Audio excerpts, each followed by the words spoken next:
So to post they go. This, the Unibet Novice Stakes race over 7 furlongs. And the favourite, Cosmic Year. Thank you, Jess. Carried his head a bit high at Sandown. Interesting to see if he's changed his racing style at all, but we'll see. Ready.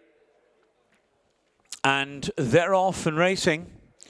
So they jump away, and the favourite Cosmic Year got a good start to come through with Hit Squad in the early stages, and Roaring Twenties also got a good start as well to the outside, and Roaring Twenties and Hit Squad just move on ahead of Cosmic Year, who settles in third. Pace not looking particularly strong. Cardinal Points in behind those on the rail. National Park out wider, widest of all, Mr. Sandman now making some gains, and Luzon Prince in behind those with On 4 Bog further back. And then, and only then, comes Honved, who's in behind them 2/3 of the way down the field, as Maury is now just nudged along. They're followed in turn by Ashen.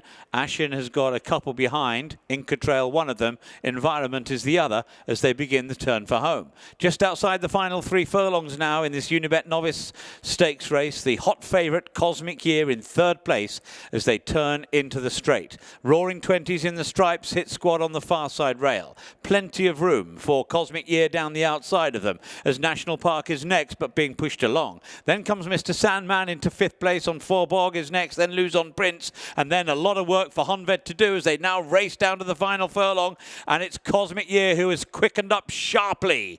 Cosmic Year goes on by 2 to 3 ready lengths, and that gap's growing all the time. Impressive comeback run for Cosmic Year, who storms to victory. Beats Hit Squad in 2nd place. In 3rd was Roaring Twenties, and then National Park. And Harry Charlton is just seeing Cosmic Year win. First start as a 3-year-old, Harry. Alan, you start with the next one, please. And everything you wanted and more?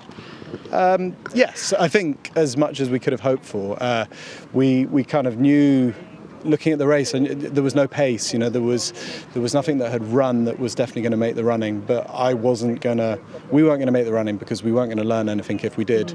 And again, the thing to take away from it, I thought, was they walked around, and he's never going to pick up the bridle. You know, he just lobs around behind them. And if you've got a horse that's been doing sort of fast work, prepping for these, you know. Like he was prepping for the green. You're doing quite a lot of work, and they often can be keen. And he never thought about it, so it was nice. And then I just said to Oshin, just teach him something in the final furlong. Considering he only ran once at 2, how crucial was it for him to have this kind of race prep in for the Guineas? Yeah, it's every year we look at it and you think, you know, Aidan's getting 6 runs into them at 2, and you know it's hard to compete off 1. You'd probably like 3, to be honest. But just the way his career has set up, and the fact that he didn't run till whatever it was, August or September, meant it wasn't possible. So yeah. That's the way it is. And over the winter, were you pleased with how he has matured, developed? He's obviously still got that freshness, that zippiness about him as he came into the paddock, but is he still going to learn as he races? Yeah, he's quite a hard one to work out. He's exceptionally laid back at home. He was very good at Sandown. This was his 2nd start. I guess he knew a little bit more. He actually just came into the ring a little bit colty. I don't think there was anything more than that. And once Oshin was on him, he was absolutely fine. And then in terms of now until Newmarket, will it be a case of keeping the wheels in motion, and is Newmarket definitely the aim? This is where we really will have to speak to the Juddmonte team and the Princess family, because they have lots of other horses. You're going to see Jonquil and maybe Field of Gold on Saturday, and if not, Field of Gold in the Craven. And they obviously had a winner at Chelmsford the other day. There's a few horses in the mix. So I think we'll let the dust settle and see. I guess I would be a little bit wary, like I was with Newbury this weekend. I don't definitely want to run on quick ground up and down in those dips. The weather will change at some point.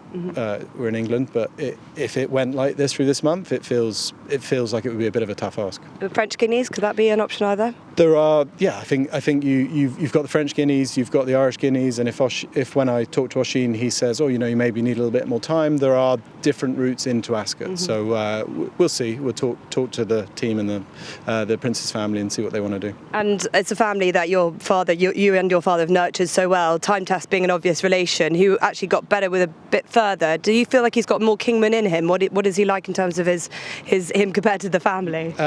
He's very laid back. track. Time test was quite an alert horse, and he's pretty switched off. The way he runs in his races, you'd say, oh yeah, he'll definitely stay. And Oshin said he went through the line strong, but I think he would off that pace.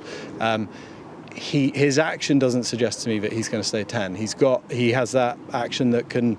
He can change his cadence very quickly and kind of sprint. So I'd be surprised if he got 10. He's big, round, strong horse. But yes, on pedigree, maybe. We definitely saw it there, the way he sprinted out. And finally, for you, have a classic contender, especially with the confidence that Juddmonte has put into you. How important kind of horse is he for you? There's still early part of your career. Yeah, obviously, massively important to have these kind of horses, and to be able to deliver for a proper operation like Juddmonte is, essential. Yeah, well, the future looks very bright wherever he does go next. So all the best. Well done. Thanks. Thanks, Cheers. Harry. Thanks. Well done.